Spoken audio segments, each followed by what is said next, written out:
And Joe, welcome back. Thank you for still staying with us. It's been a very heavy conversation in the aviation industry since Air Peace launched the direct flights from Lagos to London. And of course, prior to the entrance of, Air Peace to the Lagos to London route, foreign carriers had for many years not only monopolized the lucrative route, but exploited the Nigerian travelers who were made to pay the costliest fares in the region, while neighboring countries like Ghana, Togo, and Benin Republic enjoyed very low fares. The exorbitant fares by the foreign carriers reached its peak following the over $800 million of their proceeds trapped in Nigeria, with the mega carriers withdrawing their lowest inventory fares, leaving the highest inventory fares for Nigerians to grapple with. The withdrawal of low inventory fares by the foreign carriers saw airlines like Virgin Atlantic increase fares on the economy class to $2.3 million for just a seat, while the business class skyrocketed to $5.3 million on the Lagos-London route. In the fast-paced and ferociously competitive airline sector, price wars have become like twins that cannot be separated by the actors as a surviving strategy. While price wars are a common occurrence in the airline sector, they represent intense competition that sees airlines cut prices in an attempt to snatch passengers from their competitors. To have this conversation with us, joining us virtually is Dr. Dayo Kayode. He's a political technocrat and an aviation safety expert. Good morning, Dr. D. Thank you for joining us. Yes, good morning. How are you today? We're doing all right, Dr. D. Jason. Okay. First of all, Air Peace has said Nigerians can pay as low as 800,000 naira for a seat to London from Lagos. And it has raised a lot of dust. Nigerians are excited. Other people have other issues that they are complaining about. Before we delve into all the issues with the international companies, international carriers in Nigeria, how do you react to this new development, by Air Peace? Yes, you see, there's no doubt about it that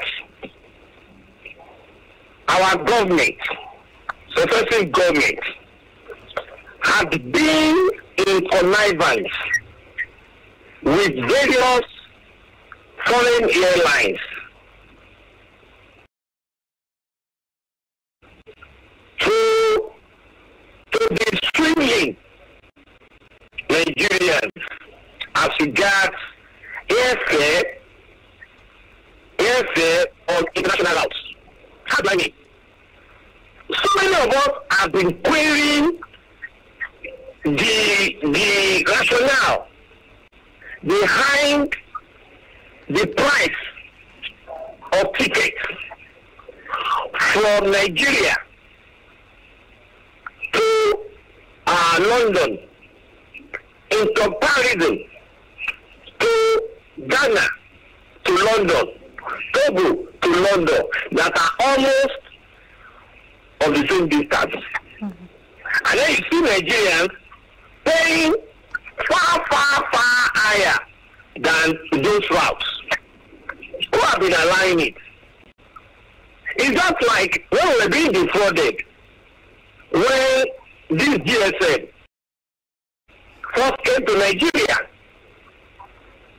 and the foreign service providers were saying there is no way they can go on per minute billing. And look at how much they were selling their SIM cards until when Glo came in and broke that monopoly, and then fall down the price.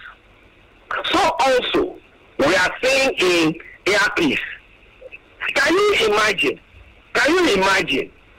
Even Air Peace complaining that some officials at the airport were even whereby allocating a gate that is far away from international itself, and then reserving one that is within that international terminal building for another foreign airline. Can you imagine that? So without intent and purposes, I, for one, I'm so happy that Airpeace is now on that route. That Airpeace has been able to justify, to support what we have been talking about as regards the pricing of tickets on that Lagos, especially on that Lagos and the London route.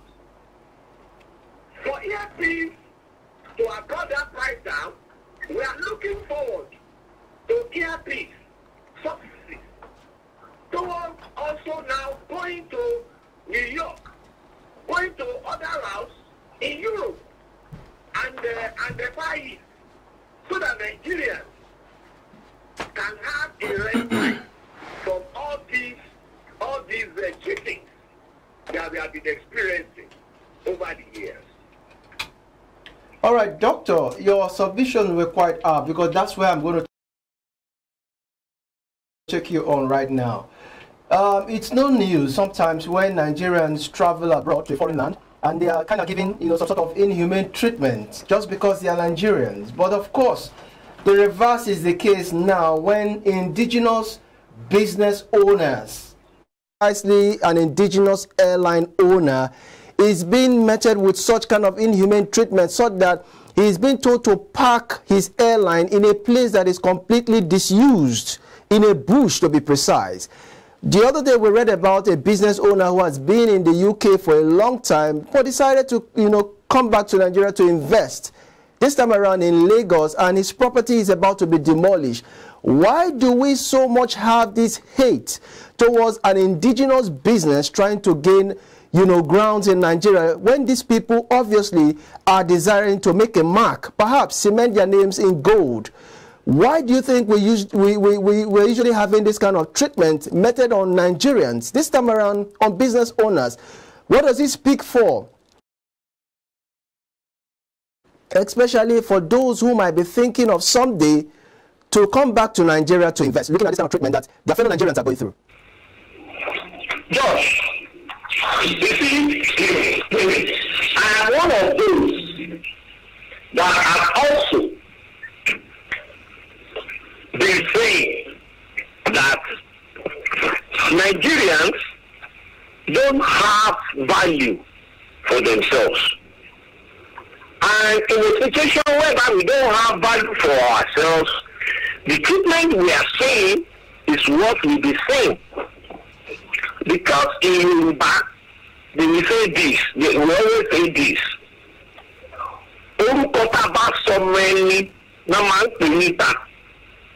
That is, it is the name you have given to your child at home that they will call that child outside. Outsiders know that we don't have value for ourselves.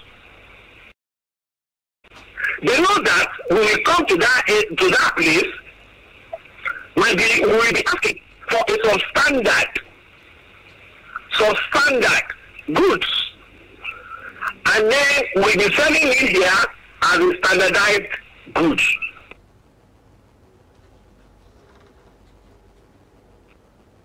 Are you there, Doctor? They know that when we are being killed in South Africa out of during this xenophobic attack, they know that our government will not do anything. Was it not this same Airpeace that went to South Africa to go and be bringing down Nigerians from that place? What did our federal government do then? Nothing.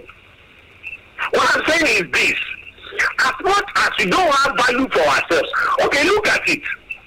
How can the officials be allocating such a aviation bridge to our own airline, and then we're reserving for a foreign airline? If we are doing that to ourselves, why will they not do what's it to us to that particular airline when it gets to London? They will allocate an airport. Thank God they are not even allocating Stanford airport. You know, and these are the things that these are the havoc that we do to ourselves that doesn't allow outsiders to respect us. Unlike in those days, when those outside are always careful of responses from Nigeria when they take certain decisions, even concerning their own citizens, they will think, what will Nigeria say? How will Nigeria react to this? That time has gone. So we have to change our mindset. We have to change our attitude to ourselves by acclaiming ourselves that we are the best. Not until then, the respect that we are supposed to earn outside, we will not be able to earn it. Okay, now you've talked about the kind of perception we get outside because of the way we treat ourselves. We prefer to treat foreigners, you know, above our own selves. That is on the one side. In just 2023, $20 billion was attributed to come through Nigerians in diaspora coming home to invest. I'm talking about the aspect of, are we going to be encouraging Nigerians in diaspora to come home to invest when we treat our own less of the way we treat those who are foreigners? That's my question to you. Please address that. The thing is, okay, let me also give you another example. Look at Ogulesi. Look at Ogulesi. How that man has excelled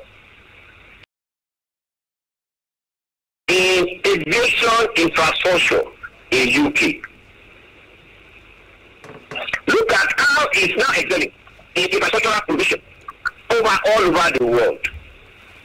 Here is a man that wanted to come and be managing our airport here, and he was refused. So tell me, are we encouraging him or discouraging him? I also give you another example.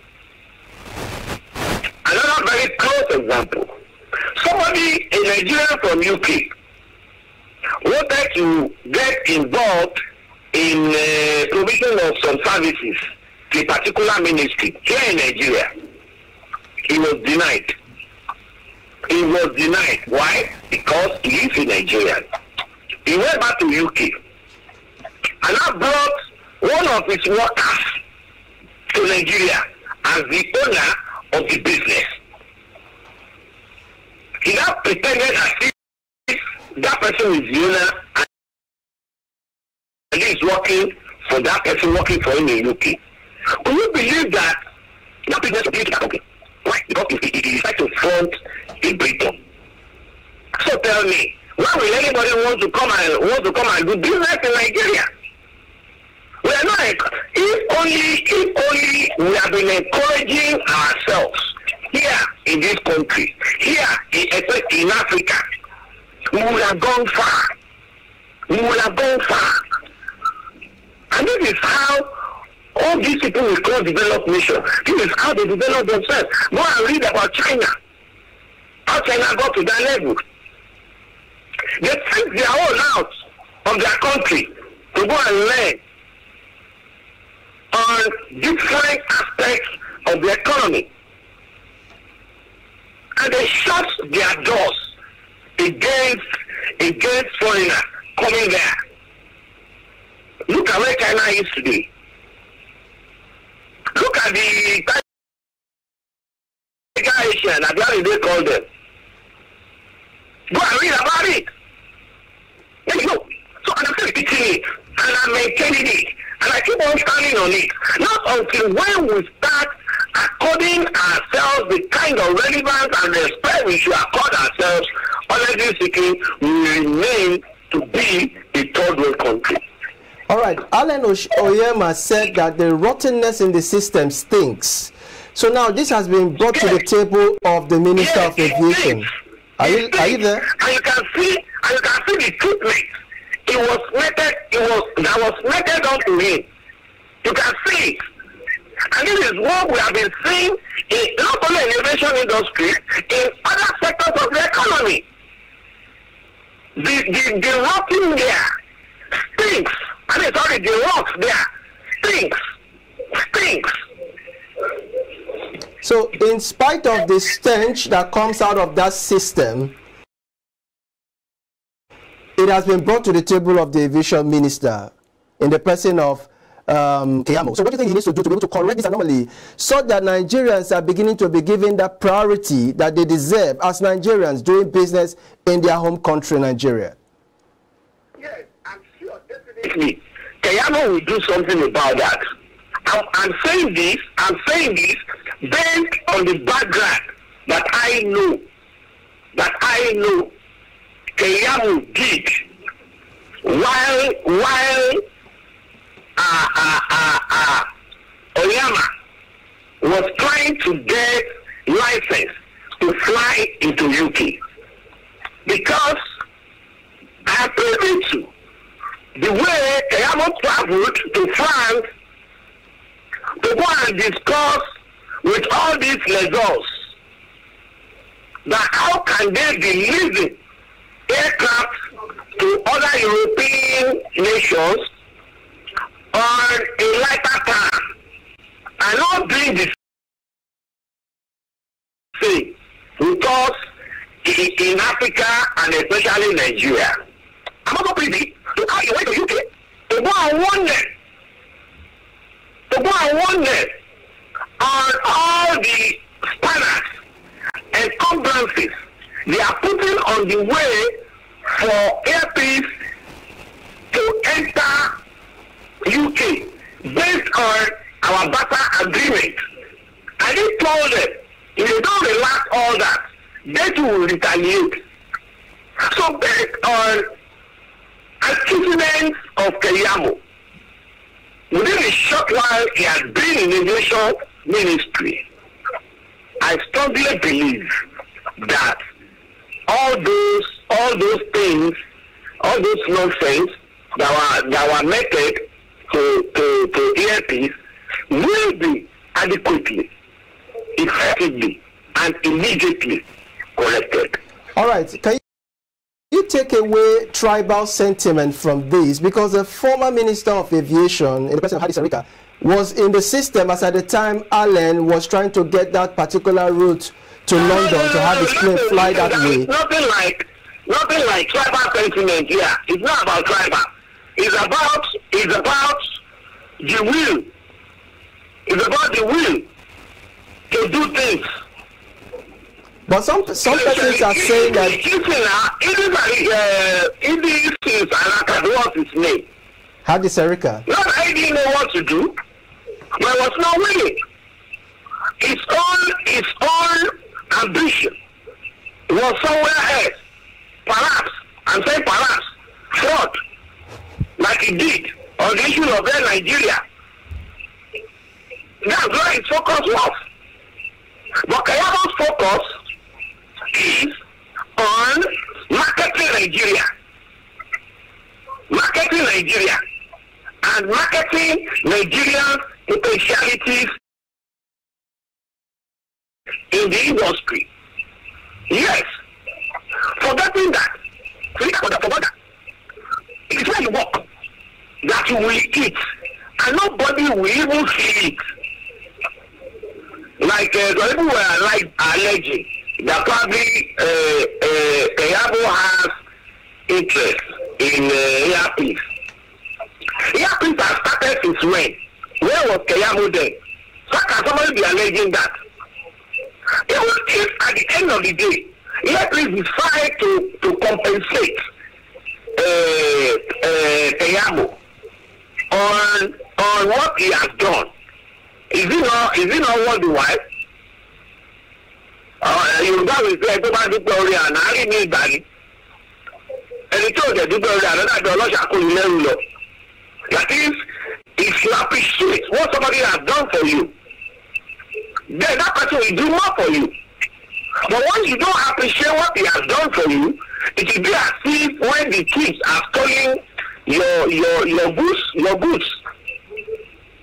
So for me, it is not about, I will not even paint any kind of a tribal connotation there. Rather, I talk about one, will, two, ideology.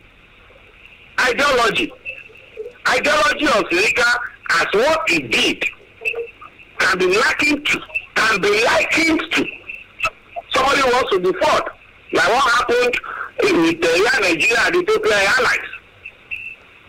Why that of Keyamo is what people like now is selling, ideology of selling Nigeria and Nigerian potentialities to the world, and then making Nigerians with potentials to achieve and attain their Senate. All right. Thank you so much, Dr. D, for your submissions this morning. Hopefully,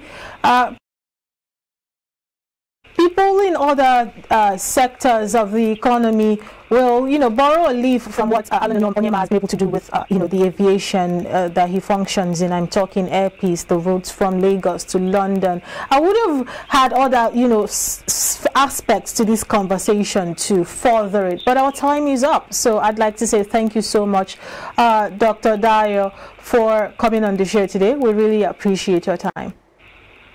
Yes, it's my pleasure being with you today, and I hope we will extend this conversation in days to come towards looking at its effect on our economy. Definitely. Because these are really shown that truly the money that the airliners were saying we were owing then was fraudulent. Excessive charges on Nigerians as proven now by Yama with his Air Peace. All right. Thanks for having me. You're very welcome, Dr. Dyer.